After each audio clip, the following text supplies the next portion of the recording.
This is an historical chart which gives you a sense of when different religions originated, along with different divisions within those religions. This chart gives an indication of how common different religions are in the U.S. And this is based on surveys and people identifying themselves as belonging to any given religion, and shows, unsurprisingly, that Christianity is by far the most popular religion in the U.S., with roughly 3/4 of Americans identifying as Christian. However, although other religions and the non-religious category are far behind Christianity, they are growing very rapidly. As you can see, the non-religious category has doubled between in the decade from '94 to 2004, and has increased even more since then. And likewise, Islam, Buddhism, Hinduism, although they're less than 1%, are all growing rather rapidly. And by some estimates, Islam has already overtaken Judaism to become the second biggest religion in the U.S.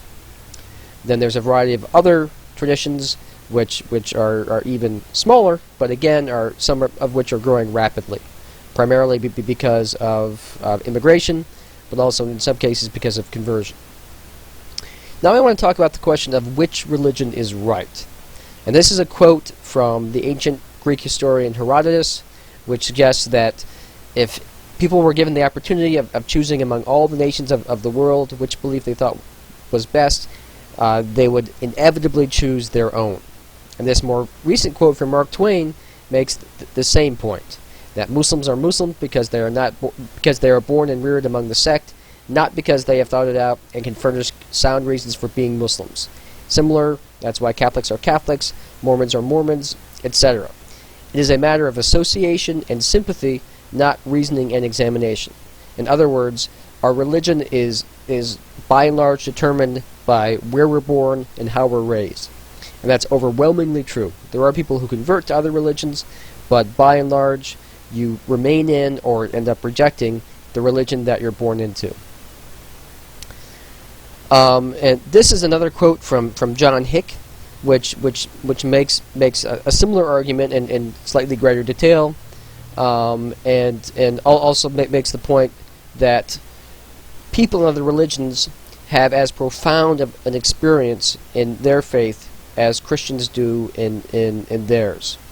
So they report having similar experiences and a similar sense of meaning and purpose by following their tradition as do members of faiths with which Americans are more familiar.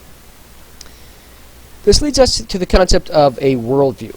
Now, a worldview can be defined as the broad perspective by which both cultures and individuals within those cultures and subcultures within cultures understand the world.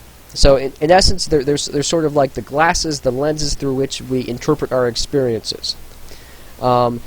And we rarely take off these glasses, especially if we live in an area which is not terribly diverse, and in which most people share our beliefs and our assumptions.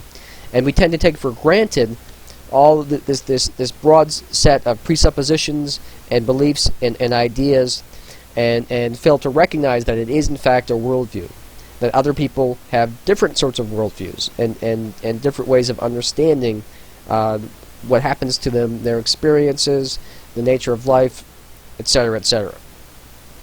And really the fundamental purpose of this class is to encourage you to, at least temporarily, transcend your own worldview and to enter into the worldview of people of other faiths, to see the world in effect from their eyes and understand what it means to be a Buddhist or to be a Muslim or to be a Christian if you're not Christian, etc.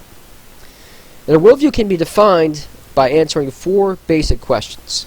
The first is, what's the nature of reality? What is the world like? The second is, what's human nature? What are people like?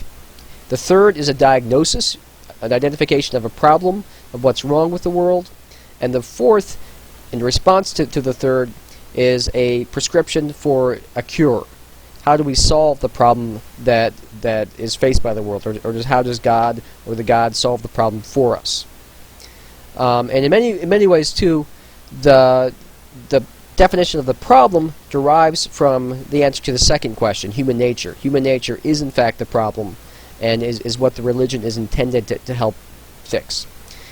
It can be very difficult to understand other people's worldviews because it's an act of imagination and of suspending your own worldview, but again, that's the basic purpose of